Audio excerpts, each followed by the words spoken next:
Sempre nos venderam a Terra como o prêmio cósmico, o único oásis num deserto infinito, a joia da coroa do universo. Mas e se essa for a mentira mais bem contada da nossa história? E se o nosso conceito de perfeito for apenas o limite da nossa imaginação? Imagine que, neste exato momento, astrônomos, usando o telescópio mais poderoso já criado, descobriram um planeta que não é apenas como a Terra. Na teoria, tudo parece melhor, mas na prática, a história pode mudar, né? Um mundo a mais de 1 quatrilhão de quilômetros de distância que pode ter nos enviado um sussurro químico, uma assinatura que, aqui no nosso planeta, só tem uma explicação: vida. Nos próximos minutos, vamos rasgar o mapa do universo conhecido. Viajar até este mundo proibido e decifrar as pistas que podem para sempre mudar o nosso lugar no cosmos. Pense comigo. A Terra é o melhor que a vida pode ter? A pergunta soa como uma heresia, afinal, nós evoluímos aqui. Mas e se formos apenas o primeiro rascunho, a versão 1.0 de algo que o universo pode fazer, de forma muito mais espetacular? Por décadas, nossa busca por alienígenas foi uma caça por um espelho.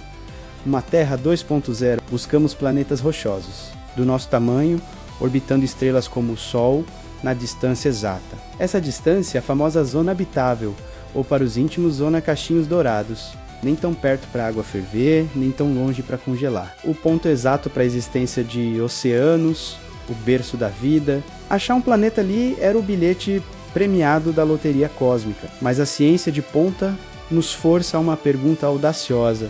E se a Terra não for nota 10? E se existirem mundos superabitáveis? O que significa ser melhor? Mais vida? Mais tempo? Mais estabilidade? A própria ideia, proposta por cientistas como René Heller, é de quebrar a cabeça. Eles nos dizem que as condições perfeitas para a vida podem não ser as nossas. Como seria esse paraíso aprimorado? Primeiro, esqueça o Sol. Ele é incrível, mas tem um prazo de validade de 10 bilhões de anos. A vida complexa aqui demorou quase 4 bilhões para engrenar. Agora imagine uma estrela um pouco menor, uma anã laranja. Ela não é uma estrela, é uma promessa de eternidade, brilhando por 40, 50 até 70 bilhões de anos. Tempo mais que suficiente para a vida não apenas surgir, mas atingir complexidades que sequer conseguimos sonhar. Depois, o planeta, uma superterra um pouco maior e com mais massa que a nossa. Mais massa significa mais gravidade, capaz de segurar uma atmosfera densa como um cobertor, nos protegendo de radiação cósmica e mantendo o clima estável. Um núcleo mais quente, pulsando por mais tempo, alimentando um campo magnético poderoso e uma atividade tectônica que recicla nutrientes, como o coração de um planeta vivo. Agora junte as peças. Um mundo um pouco mais quente, com trópicos vastos e úmidos, onde a biodiversidade explode. Um arquipélago de continentes e oceanos rasos. Você não tem um planeta, você tem a receita para o Jardim do Éden. A ideia é alucinante. Mas como encontrar esses lugares? Até ontem, só conhecíamos nossos vizinhos. Mas com telescópios como o Kepler e o TESS, o jogo mudou. Eles usam o método de trânsito, monitoram o brilho de milhões de estrelas, esperando por uma piscada minúscula. Quando um planeta passa na frente de sua estrela, ele causa essa sombra, um eclipse quase imperceptível. É como tentar ver a sombra de um grão de poeira na frente de um holofote a quilômetros de distância. Foi assim que o mapa do céu se encheu de novos mundos. Mas se planetas são a regra, a vida também é? Ou somos um milagre solitário? Achar o planeta é só o começo. O verdadeiro desafio é espionar sua atmosfera e perguntar: tem alguém aí? E para essa missão, a humanidade construiu uma máquina do tempo. Um olho de ouro que vê o que antes era invisível. O telescópio espacial James Webb. Lançado em 2021, o Webb não foi feito para contar planetas, mas para decifrá-los. Sua arma secreta é a espectroscopia. Quando a luz da estrela-mãe atravessa a atmosfera do planeta, as moléculas ali presentes agem como um filtro, absorvendo cores específicas. Cada molécula, seja água, metano ou oxigênio, deixa uma impressão digital na luz, um código de barras químico. Ao ler esse código, o Webb pode nos contar a receita de um mundo a anos-luz de distância. Com essa tecnologia, a caça virou outra coisa. Já temos uma lista de suspeitos, mundos como Kepler 44, Dosbe a 1.200 anos-luz, que orbita uma anã laranja, e é o arquétipo do planeta superhabitável, ou COI 571501, há quase 3.000 anos-luz, que parece ter a idade e a órbita perfeitas para a vida florescer em paz. Eles são a prova de que mundos potencialmente melhores que o nosso não são uma fantasia. Eles existem. Mas foi uma descoberta recente, feita justamente pelo James Webb, que colocou um mundo sob os holofotes do planeta inteiro. Seu nome, K2-18b, a 124 anos-luz de nós, na constelação de Leão, K2-18b, já era um velho conhecido. O Kepler o flagrou na zona habitável de sua estrela, uma anã vermelha. Ele é uma superterra, quase 9 vezes mais massivo que o nosso lar, mas o que o Webb encontrou lá fez os astrobiólogos prenderem a respiração. Primeiro, o telescópio confirmou o que todos esperavam: uma atmosfera rica em carbono, com metano e dióxido de carbono. E sim, vapor d'água. Juntando as peças, cientistas liderados por Nico Madhusuda, da Universidade de Cambridge, propuseram algo espetacular. K2-18b poderia ser um planeta oceânico, uma mistura de hidrogênio e oceano. Um mundo quente coberto por um oceano global de água líquida, sob uma atmosfera densa de hidrogênio. Um mundo oceânico já seria uma das maiores descobertas de todos os tempos. Mas havia algo mais. Escondido nos dados havia um sinal fraco, um sussurro químico que fez o coração dos cientistas disparar: a possível detecção de uma molécula chamada sulfeto de dimetila, ou DMS. Por que isso é tão importante? Porque aqui na Terra, a esmagadora maioria do DMS é produzida por vida, é um subproduto do metabolismo do fitoplâncton em nossos oceanos. É, literalmente, o cheiro do mar. Por décadas, o DMS foi considerado uma das bioassinaturas mais fortes que poderíamos encontrar. É aqui que a realidade e a ficção científica colidem. A detecção do DMS foi extremamente preliminar, o sinal era fraco.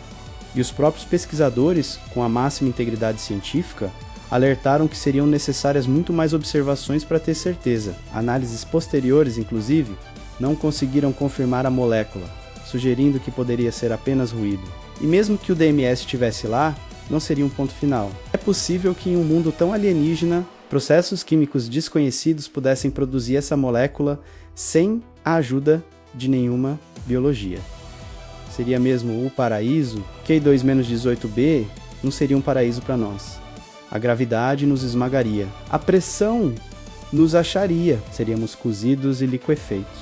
Mas o que é um inferno para nós pode ser o cenário perfeito para formas de vida adaptadas a oceanos quentes sob céus de hidrogênio. A superhabitabilidade não é sobre nós, é sobre a estabilidade que a estrela e a massa do planeta dão à vida. Com bilhões de anos para evoluir, um luxo que a Terra, com suas extinções em massa, nem sempre teve.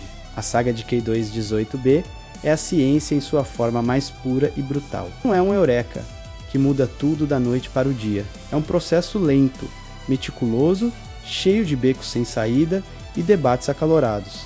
Essa incerteza não é uma fraqueza, é a maior força da ciência. A hipótese do planeta oceânico, por exemplo, é apenas uma entre várias. Outros cientistas propõem que K2-18b seja um mini Netuno gasoso, sem superfície alguma. Outros, um mundo infernal com um oceano de magma. A verdade é que, com os dados atuais, todos podem estar certos. O modelo do oceano de água é apenas o mais tentador. O debate sobre o DMS é ainda mais intenso. A equipe original encontrou o sinal com uma confiança estatística que, embora impressionante, estava abaixo do padrão ouro de 5 sigma que a física exige para aclamar uma descoberta. É a diferença entre uma suspeita forte e uma prova irrefutável. Isso não invalida o trabalho original. Pelo contrário, mostra que estamos operando no limite absoluto da nossa tecnologia, tentando decifrar a química de um mundo a mais de 1 quatrilhão de quilômetros. O desafio é monumental e há a distância, 124 anos-luz. Com a nossa tecnologia mais veloz, a viagem levaria centenas de milhares de anos. Nós nunca iremos até lá.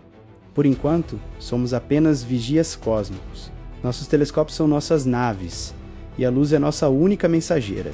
Esse papel de espectador nos diminui ou nos ensina algo novo? Esta busca está apenas no começo. Cada nova observação e cada debate acalorado nos aproxima da resposta à pergunta que nos assombra desde que olhamos para as estrelas. Estamos sozinhos? Se você é tão obcecado por esses mistérios quanto eu e quer um lugar na primeira fila desta jornada cósmica, você sabe o que fazer. Inscreva-se, ative as notificações e deixe seu like. Sua curiosidade é o combustível que nos impulsiona para o desconhecido. O que a história de K2-SIVA-B nos mostra? Que alienígenas ainda não foram encontrados. E será mesmo que existem? Mas, pela primeira vez na história da humanidade, estamos tendo uma conversa científica baseada em dados sobre uma bioassinatura na atmosfera de um mundo alienígena. Você entende o peso disso? A busca por vida extraterrestre deixou de ser ficção e entrou no laboratório. A controvérsia sobre o DMS não é um fracasso. É a maior vitória que poderíamos ter. É a prova de que estamos no caminho certo, lidando com dados reais e complexos que nos forçam a ser melhores, mais inteligentes e mais precisos. K2-18b já fez história. Ele foi o primeiro. Isso é incrível. O primeiro de muitos mundos que terão suas atmosferas expostas e interrogadas pelo nosso olhar insaciável. Ele nos mostrou que planetas com água, química e potencial para a vida podem ser a regra, não a exceção. Não estamos mais apenas procurando pontos de luz no escuro. Estamos aprendendo a ler as histórias escritas em suas atmosferas. E talvez, muito em breve, uma dessas histórias seja sobre um mundo que pulsa com vida. A questão não é mais se vamos encontrar a resposta. A questão é, para onde vamos apontar nosso telescópio em seguida? O universo está finalmente começando a nos contar seus segredos. E nós finalmente estamos aprendendo a escutar.